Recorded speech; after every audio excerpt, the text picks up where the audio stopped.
So I woke up this morning and a good friend of mine had shared an article from the Canadian Broadcasting Corporation, CBC.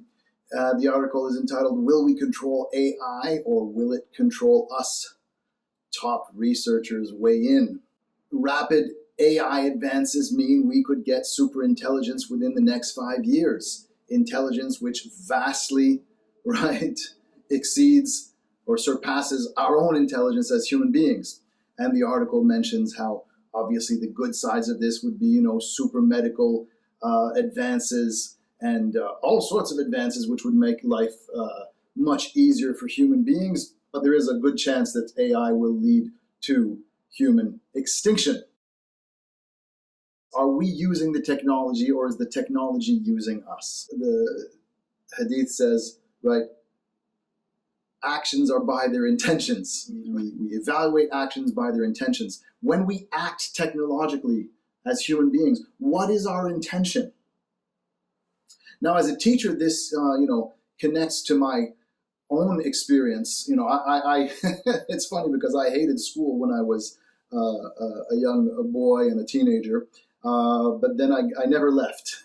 I just became an educator. And so, I've been perhaps trying to correct what I thought was not being done well for all these years. But, after, decades and decades in the field of education, I look at today's situation and really, I wonder how the human can be preserved in the midst of this onslaught of technological tools which replace basic human functions and activities. In the academy, we have been sort of panicking with the arrival of artificial intelligence, ChatGPT, and all sorts of other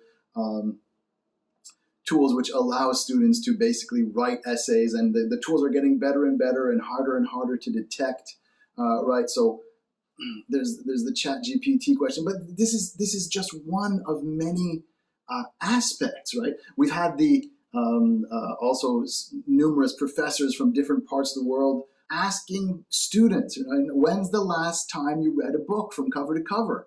And the sort of horror at seeing people who are registered in a university who are supposed to be seekers of knowledge, saying they have never read a book. I mean, they know how to, analyze letters and interpret them, if you wish. So street signs, apps, all this sort of stuff, no problem. But actually reading in terms of getting into a universe of words on a written page and blocking out all other information and following a narrative and a series of arguments or explorations, the attention span just isn't there anymore. Islam is the tradition of books, the great tradition of books, while Europe was in the medieval Europe, when there were very, very few books in Western Europe. Public libraries in the Muslim world in cities like Cordoba, or Baghdad had hundreds of thousands of books, written on every topic imaginable. So there's that question. And basically, my students often ask me, well, why write? Why don't you just teach us to use the technology? Here is my argument that I say to my students, my argument for remaining in charge of your faculties as a human being rather than outsourcing them to technology. Basically, it's an argument through depicting a sort of doomsday or dystopian scenario. And I go back to the question of intention. My problem is not with technology in and of itself, obviously, Muslims were our civilization.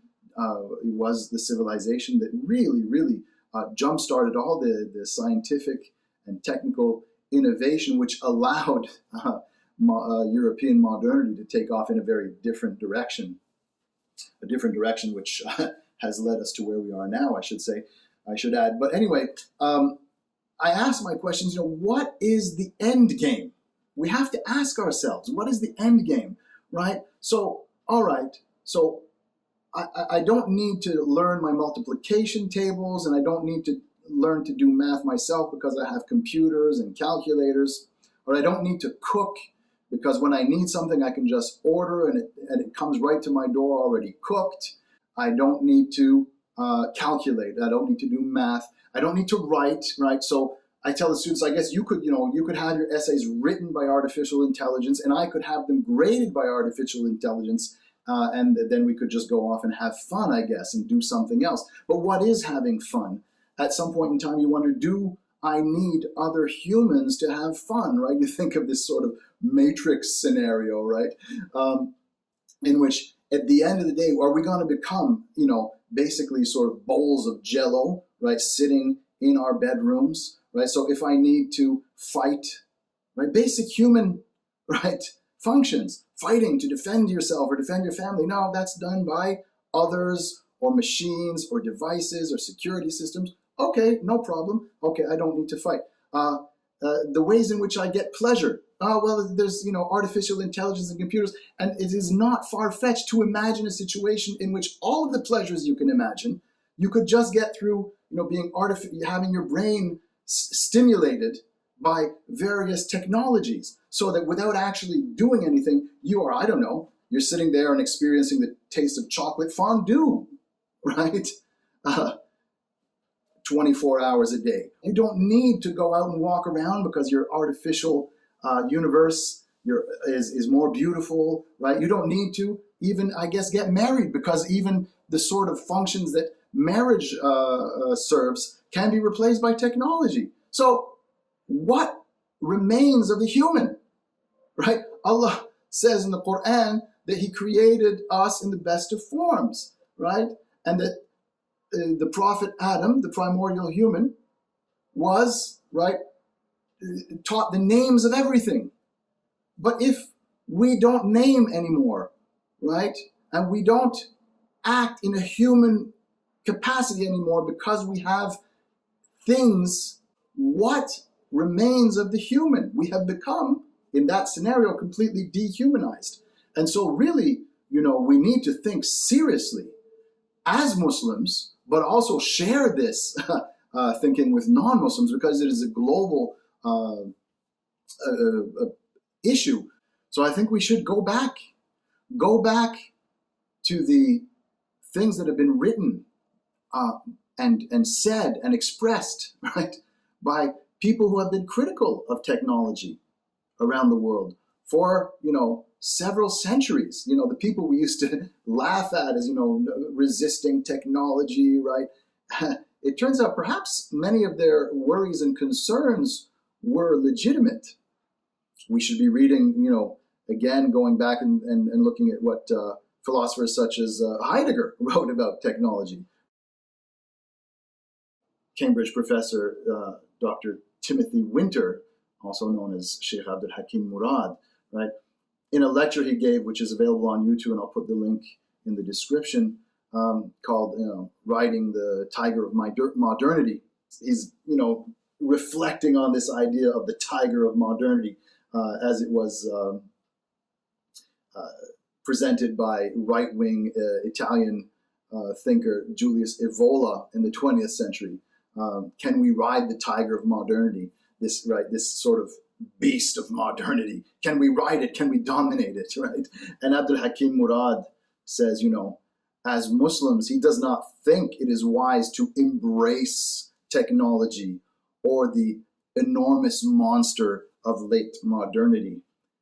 It's not a good idea to embrace it, but we cannot avoid it, right? It's there. So what he thinks is that the role of the Muslim is, is very clear in our scripture and our tradition, is to be a witness, right? The Muslim is to be a witness of what is going on, right? Witness it and try to contribute to improving and helping people in the suffering that is imposed by technology and other modern conditions, right? So he suggests we coexist with the tiger, not ride it. In fact, he says this is quite possibly, the stage at which we have to disagree, right? And say, well, we're not going to be defined by this increasingly overwhelming and dictatorial technological culture, which has God knows what effects on the fundamental functioning of the human species. This is, I think, a time in which we need to reaffirm the human, reaffirm the human at the center of human existence, and not outsource all of our functions. I have no problem with using a calculator if I know how to do my own calculations. I have no problem, using writing technology, or using computers, or using, even software for, for typing in your essays right now. This technology is part of our lives. But you do need to know how to think yourself, how to write yourself, how to use a pen and paper, just because it's what humans do. Right? We know how to defend ourselves. We know how to speak beautifully. We know how to think. We know how to analyze. We know how to create art, poetry, all of these things that we are presently outsourcing to devices and technologies and monsters in certain cases, which come out of our own, foolish, unleashed